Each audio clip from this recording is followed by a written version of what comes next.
Bonjour, bienvenue dans la série sur la physique des particules. Alors, pour le tenseur polarisation du vide, oméga bar mu nu, la prescription de Pauli-Villars implique le remplacement de oméga bar mu nu rho nu km par oméga bar rho nu km plus la somme sur S égale 1, petit s égale 1 jusqu'à un certain grand S, de CS fois oméga bar mu nu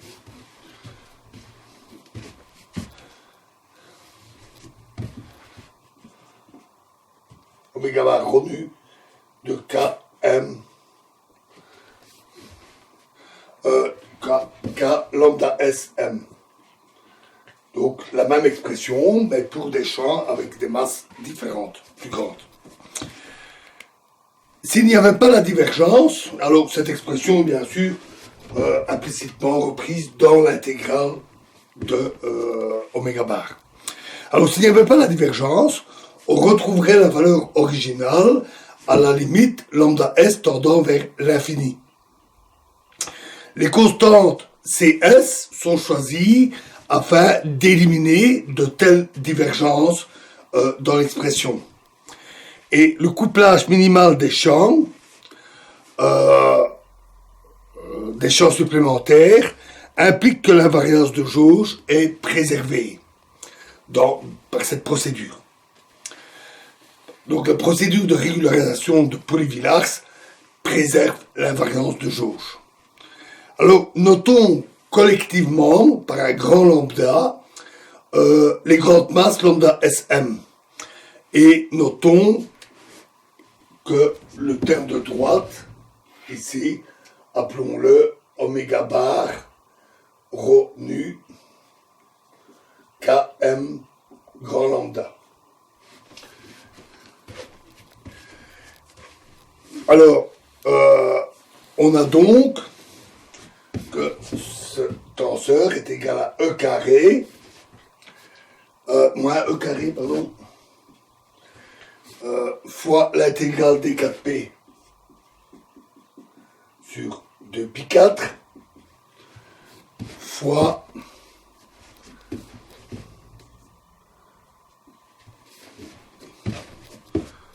trace de gamma rho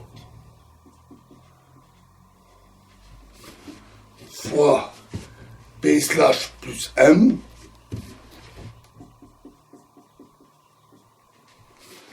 gamma nu P slash moins K slash plus M divisé par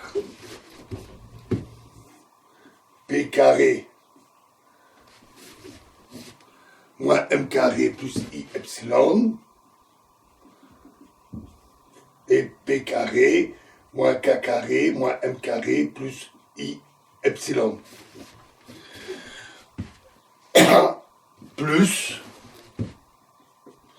la somme sur S dCS avec la même expression qu'ici, mais avec M remplacé par lambda SM. Et ceci est égal à moins 4 carré intégrale d4p sur 2pi4 fois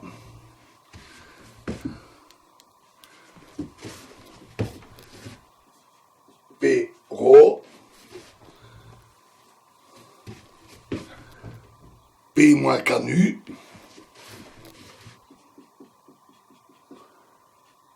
p nu plus p nu fois p moins k rho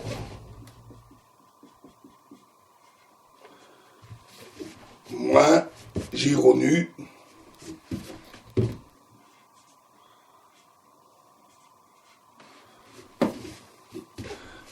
E carré moins P fois K moins M carré divisé par le même dénominateur qu'ici, je ne réécris pas, plus somme sur S DCS,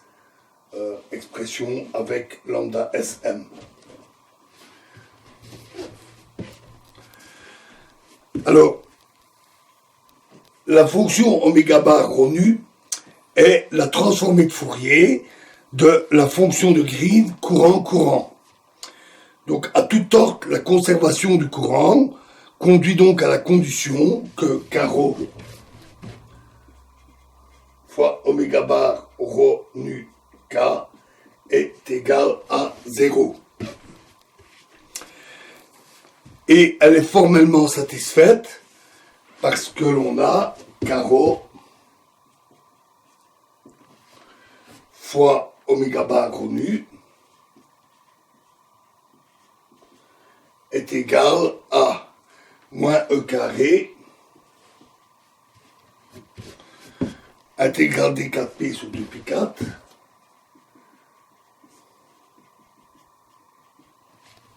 donc pour l'expression originale, là, ici sans la régularisation, trace de K slash 1 sur P slash point M plus I epsilon fois gamma nu. Donc on a simplement fait rentrer le carreau à l'intérieur de l'expression. 1 sur P slash moins K slash moins M plus I epsilon et qui est égal, alors ici on va remplacer K slash par P slash moins M plus I epsilon moins P slash point K slash moins M plus I epsilon. Donc K slash, ça met la différence des deux dénominateurs. Et on utilise aussi l'invariance cyclique de la trace. Et donc cela donne moins E carré intégrale des 4P sur 2Pi4 fois la trace de gamma nu fois 1 sur P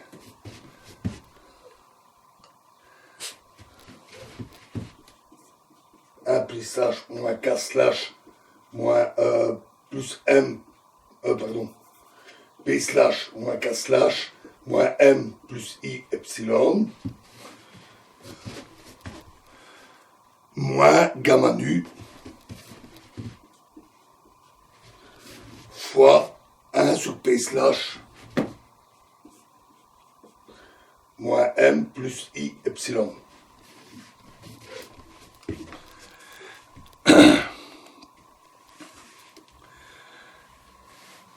Si l'intégrale était convergente, une simple translation de la variable d'intégration de P en P plus K dans le premier terme conduirait alors au résultat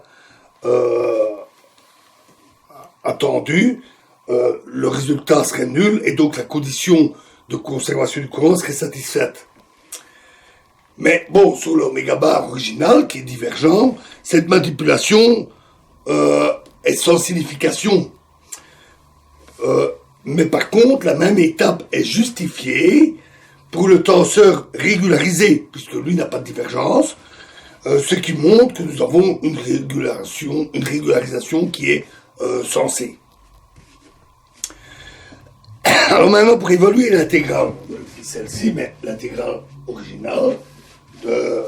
notre tenseur, on va utiliser la représentation paramétrique avec une complication supplémentaire ici, c'est qui vient des numérateurs dans les propagateurs de fermions. Donc on écrit que oméga bar rho nu Km lambda est égal à moins 4 carré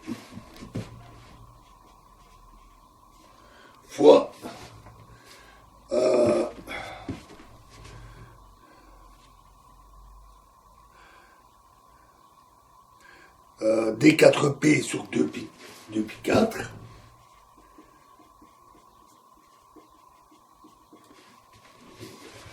fois la dérivée par rapport à Z1 rho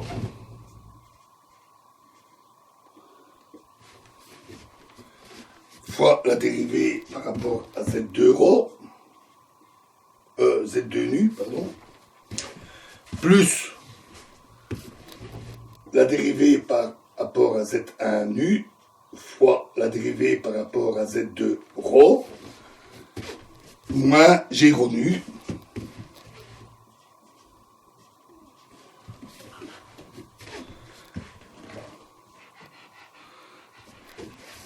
fois la dérivée par rapport à Z1 fois dérivée par rapport à Z2 moins M carré. Et le tout est appliqué à l'intégrale de 0 à l'infini de d alpha 1, d alpha 2 de l'exponentielle i fois alpha 1 fois p carré moins m carré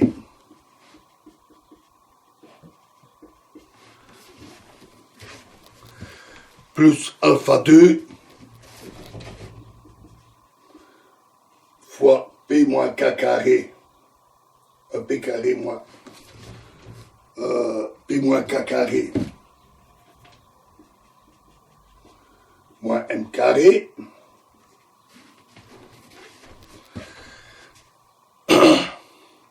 plus Z1P plus Z2P moins K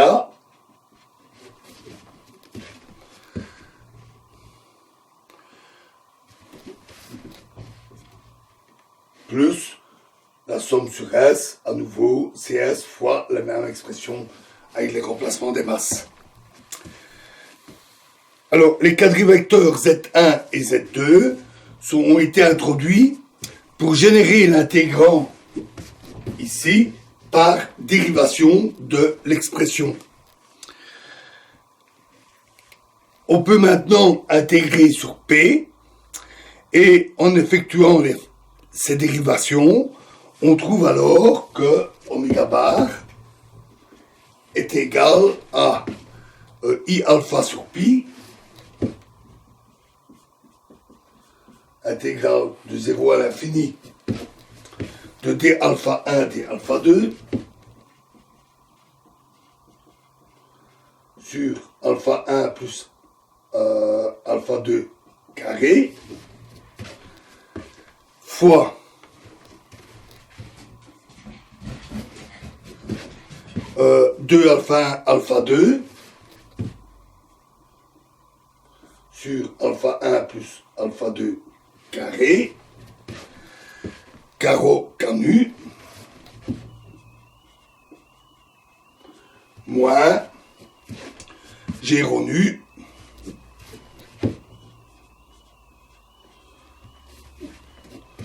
fois alpha 1, alpha 2 k carré, sur alpha 1 plus alpha 2 carré, moins I sur alpha 1 plus alpha 2, plus M carré, on ferme toutes les parenthèses,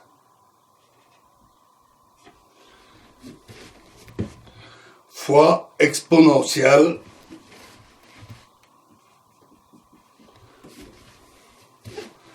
de I moins M carré fois alpha 1 plus alpha 2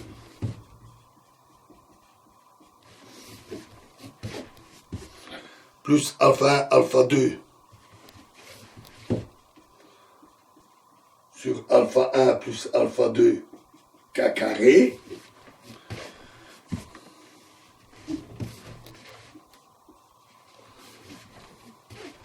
plus à nouveau la somme sur S des CS avec les mêmes expressions et les masses remplacées. Le polynôme en K qui apparaît dans l'intégrale peut être réarrangé pour donner 2K rho K nu moins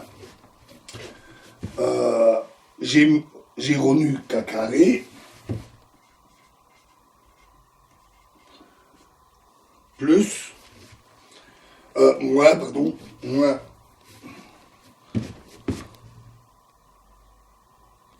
fois alpha 1 alpha 2 sur alpha 1 plus alpha 2 carré moins G rho nu fois M carré moins alpha 1 alpha 2 sur alpha 1 plus alpha 2 carré, K carré, moins I fois I sur alpha 1 plus alpha 2.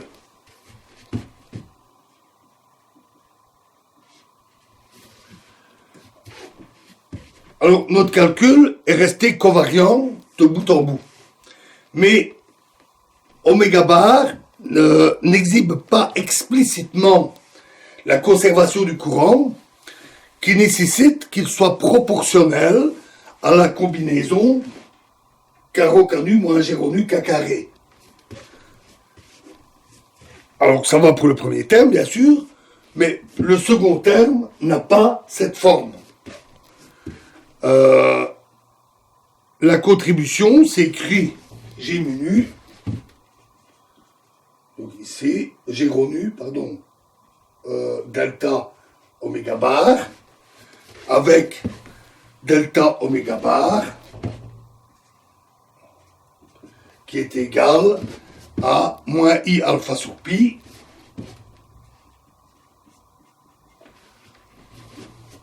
fois les intégrales de 0 à l'infini de d alpha 1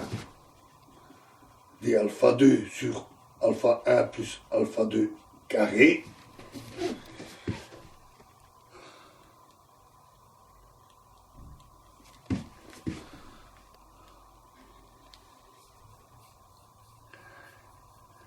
fois la somme sur S des CS fois moins alpha 1, alpha 2, K carré sur alpha 1 plus alpha 2 carré, plus moins I sur alpha 1 plus alpha 2, plus ms carré,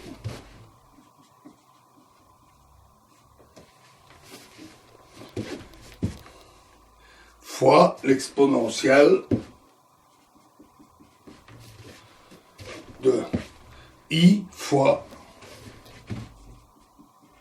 moins ms carré fois alpha 1 plus alpha 2